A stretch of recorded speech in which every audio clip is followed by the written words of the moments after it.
Hey, America, Sean McGough here. Hit that like, share, subscribe. I'm feeling God right now, even though I'm not smoking anything, and I'm on my way to work. Maybe it's because I'm listening to Kamala Harris and Joe Biden. And if you've noticed, they used to be hand in hand, never separated. Now they're separated, and they're both saying stupid things. Joe Biden just said he's going to tell Putin what he wants to tell Putin, and everybody cheered.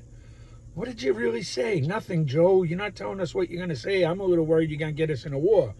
Kamala Harris, she got a legit question finally about going to the border. She said, well, I haven't been to Europe yet either. Did her cackle. Well, that's right. You didn't go to the border. You didn't go to Europe. But you know what? You're supposed to be in charge of the border, and you're ignoring that the coyotes are just running rampant. You finally said something in a country where they kind of think, you know, what a lot of people think about the election. Go look at their signs. I'm not allowed to say anything, though. That's the way it is. Anyway, I'm wondering, Kamala, was she remembering everything for Joe? She wasn't coaching Joe along like a lot of people thought. And that's right. I'm still a conservative. I'm never going to stop talking politics. I'm going to talk about God, but I'm also going to talk about politics. Was she the one remembering Joe, hey, this is all conspiracy theory now, YouTube. This is my conspiracy theory. But was she the one, not really conspiracy theory, something that should be looked into. Was she the one remembering everything for Joe? Okay, Joe, we're going to go over here. This is what we're going to do, Joe. Okay, Joe, go away from the cameras. But then she was being coached by somebody else, too, because I'm listening to her now, and she's in over her head. She has no clue what to do when actual questions are hit with her. They're throwing her softballs from the beginning. And she's striking out. Joe's falling off the stage, going to chat with little girls. What the hell was that all about?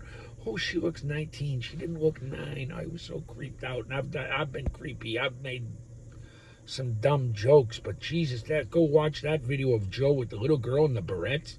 Oh, my God. Anyway, now he's going to talk to Putin. I said, okay, here we go. Joe's going to talk to Putin.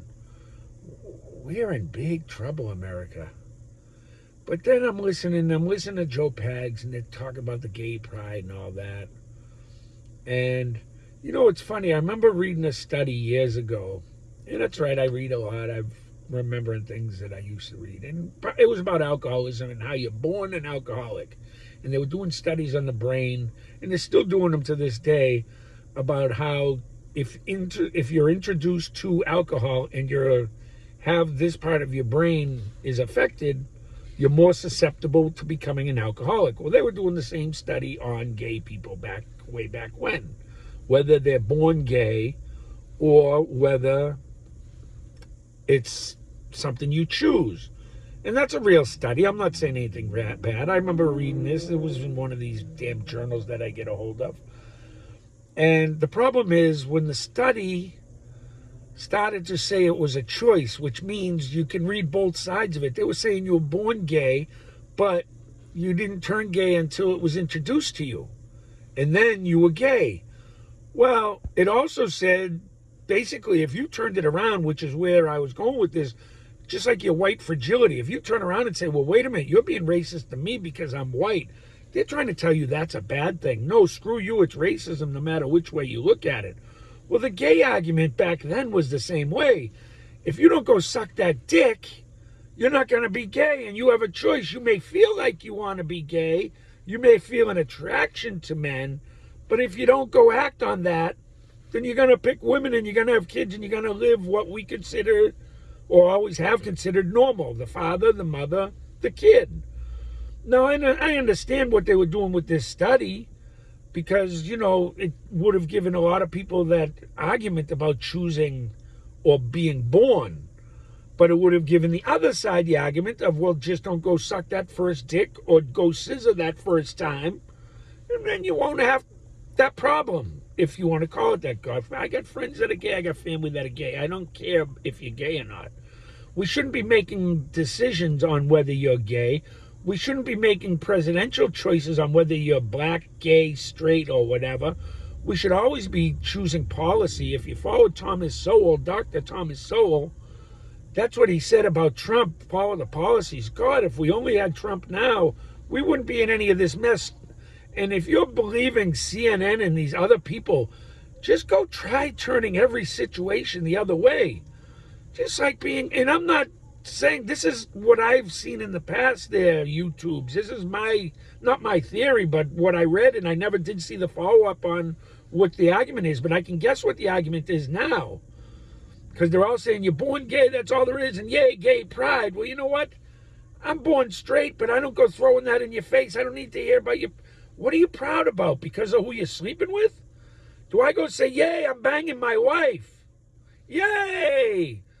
Even though that hasn't happened lately because she's still pissed at me about being locked up. Yeah, I'm going to talk about everything. All right? She's mad. I get it. I'm crazy and I'm political and I argue about things and follow along 10 minutes at a time. Maybe it won't be 10 minutes. I'll tell you about my swimming pool and I still can't get that mother effer going. And yeah, God's here with me now and I'd love to be swearing my butt off because all my ideas flow a lot faster and funnier and when I can swear, and in my head I'm swearing my ass off, but out here I'm not, and this is part of my problem. I can't control that part enough to get the funny to where I want to be funny, unless and some of me is just annoying. Yeah, I went back, I've been watching all my videos. Some's pretty funny, and unfortunately I cut off a lot of stuff, so you don't get to hear me really roasting people, even the old guys. I feel bad. I swore too much at those old bastards. Oh, it was the swearing. But anyway, those are the founding fathers down in Plymouth. Oh, I'm embarrassing. Anyway, welcome to my world. That's what I'm saying here. You call it conspiracies, but I'm listening to Joe and I'm listening to Kamala, and I don't know who's running our country anymore, but I know if you do this and you do that, corporations are going to reward you, and they're saying they're going to vote for this and vote for that, and people are listening. All these corporations were what you were supposed to be rebelling against. Now we're letting them buy all of our politics. We're letting them work its way in and control us. And you call this conspiracies, but this is Marxism 101. It's been going on. Go look up into it. If you can use race to divide each one of us and tell us how much we hate our country, you're working straight into Marxism, which falls to communism, and that's where you're heading in America. I heard a lady on the TV say that she was embarrassed because she saw American flags and it scared her. I'm energized by American flags, and God comes with me when I feel the energy. And I know a lot of people are going to be creeped out. I talk about God. I don't care. That's where my videos are. It's politics, it's me, and it's God. We're all one and one going together. He's allowing me to censor him because the voices in my head flying right now, and I got to go to work and deal with this.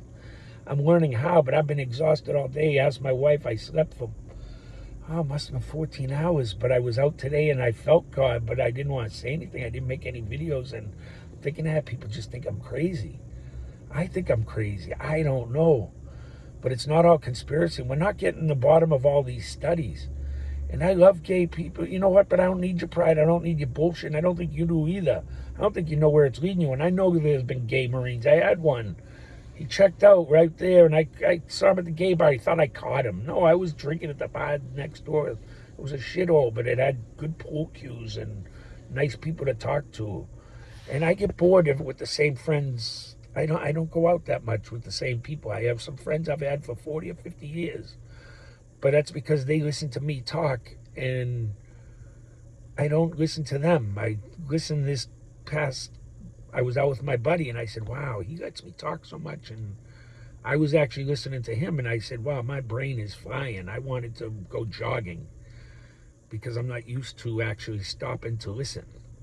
These are things I'm finding out about myself. And if I do it 10 minutes at a time and you're willing to follow along, that's all I can ask. But I'll tell you my story. Anyway, start loving America again. That's what I'm here for. Thomas Sowell, love America. And Jordan Peterson. I don't know if he's a voice from God, but he's been helping me. And I don't think they want my endorsement because I swear too much and I look crazier than hell. But that's all right. They get them anyway. It's a freebie. God love you, America. God bless. Have a great night. I got to get to work.